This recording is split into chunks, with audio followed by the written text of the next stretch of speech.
Welcome back to another great game in chess history. Now, the player that we're going to be talking about today got under the game and changed it, unlike anyone before or since.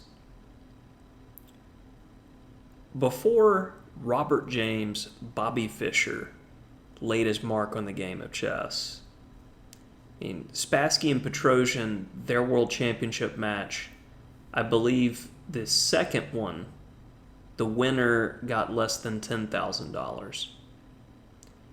And Fischer, having such worldwide acclaim in '72, had pushed it up to nearly $250,000 or so.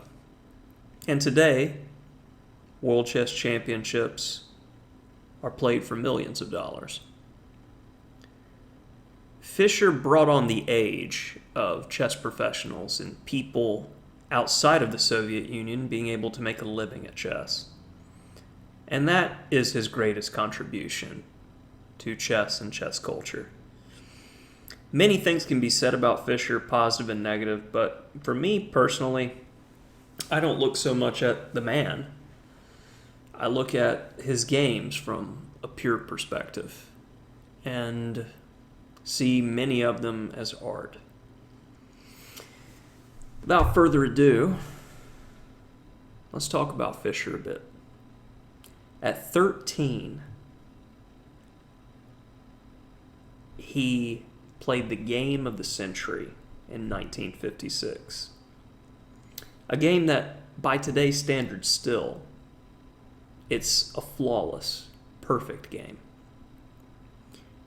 If that's not an indicator of what's to come, at 13 years old playing that, I don't know what is. At 14, he won the U.S. Championship, making him the youngest U.S. champion ever.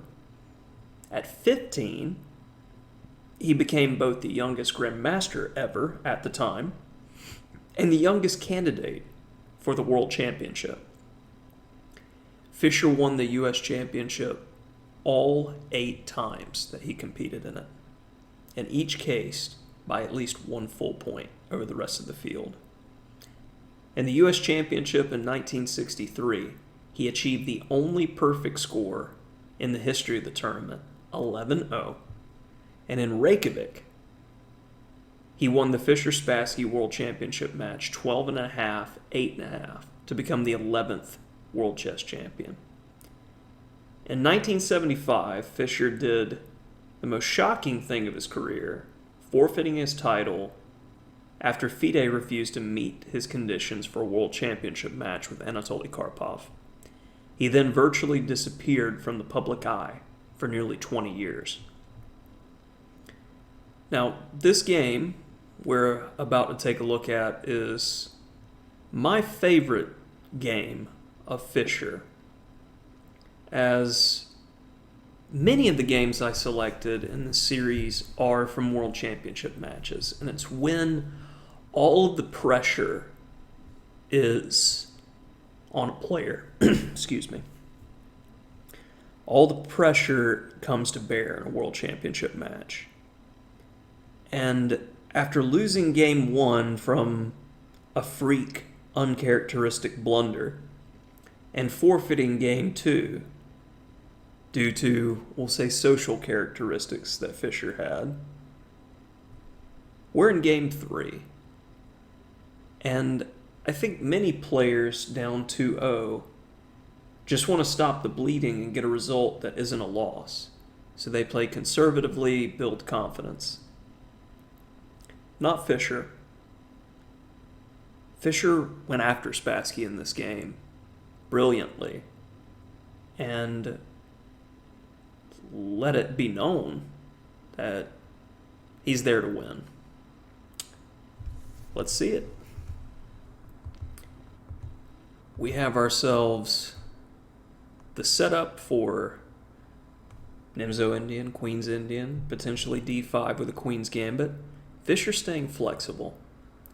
And after knight f3, this to me is one of the indicators, and all throughout, this World Championship match, Fischer played many different openings. And I'm not sure if this was preparation to keep Spassky guessing and his team guessing, or that Fischer made these judgment calls over the board, which to me shows his brilliance even further, far past other players. If it wasn't preparation and it was just him playing, that's unbelievable. And after this move, knight f3, instead of playing d5 and going for a solid queen's gambit, or b6 with a queen's Indian, Fischer goes c5. And this move order is also favored by Grandmaster Nick de Fermian. And I had the pleasure of working with him. The thing about Nick and his repertoire is, with knight c3, you're playing the Nimzo Indian, which is arguably one of the best black openings. Against knight f3, he was playing c5 to get into a Benoni. Because the most aggressive and nasty variations of the Benoni stem from f-pawn pushes. And with the knight on f3, they just simply don't exist. So Fischer is out for blood in this game. d5. Spassky takes up the gauntlet, and we get ourselves a Benoni, which the literal translation is son of sorrow. So you're ready, you're in it if you're playing something like this. Knight c3, g6, and Spassky begins a typical maneuver, knight d2, because we want all of our pieces to come to bear to attack the weak pawn. Knight bd7, bishop g7, castles, pressure the pawn. Now, in modern practice, a4 is typically played, and I really like this next move by black, g5, an interesting attempt to secure the f4 square. Knight e5 and a6, and we have a very dynamic game. This is what a Benoni player is looking for. In the main game, on the other hand, a4 wasn't played, queen c2 was played, and this is what gives Fischer a moment to shine.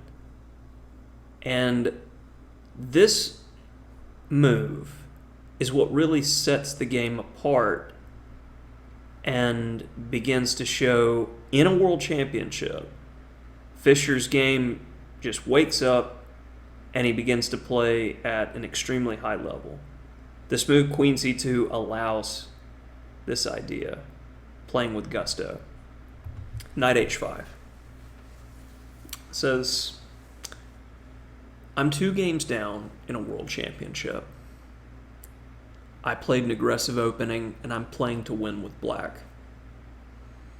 I will not back down. And it leaves Spassky with taking up the gauntlet here. It doubles the pawns, but what is Fischer getting for it? He's getting coordination. And white's jumbled. He doesn't have time to get his pieces where they need to go. We're going to quickly see black getting the most out of his position. Knight c4, the typical move, going after d6. But now knight e5. If white just simply trades, our bishop's going to be on an excellent square, and the open g file could very well end up being white's doom. So white can't trade, but now queen h4. The pieces are very aggressively placed, and it's at this moment in the pressure I feel that Spassky wasn't handling being attacked well, because you got to find the key move, f3. And this was the moment that was missed. After this, white will not get another chance. He's not going to draw another relaxed breath if he misses f3. Rook f8 and f5. White carries edge here, but the position is still what Fischer was going for, definitely. But after queen h4, not f3, but bishop d2 was played. Knight g4. Would you like to fix my pawns or get mated? Tough choice, right? Bishop f4, covering key squares, hitting d6. So, let's bother the bishop and take care of our weakness. Bishop d7, again, controlling key squares, making sure that knight isn't coming to b5 to bother our pawn. He wants the square. Okay. You can have it, but it's going to be under our terms. Rook fe1, a6, b5, getting the space, the typical Benoni break. Queen g6, pinning the e-pawn. Rook e7. Make sure we're not losing the b-pawn. Now we have a protected passed pawn. Everything's coordinated with the bishop pair. Eyeing e4. After rook e3, h5, securing the pawn and getting the most out of the position. No rush. Absolutely maximize. King h7, king g8, and it seems like Fischer is going for a draw. But I believe the stutter step was to see if Spassky would do something else, one. And two, judging by the time control that they were using, it could be to pick up more time. Because potentially move 30, you have time added to the clock, or move 40. But stutter step can be done for a lot of reasons. And takes on c3. Makes the decision, plunges into it. Rook takes. Mate threat. We need to stop that. Pinning the bishop. Now, black's bishop enters the game. Check. Check. Going after the base pawn, staying flexible. And bishop d3, and white resigns. It's an amazing thing looking at these games by the champions and seeing them rise to the occasion when the pressure is on. It's a rare person who will put it all on the line like Fischer did, like our champions do. So hopefully you enjoyed that game as much as I did presenting it.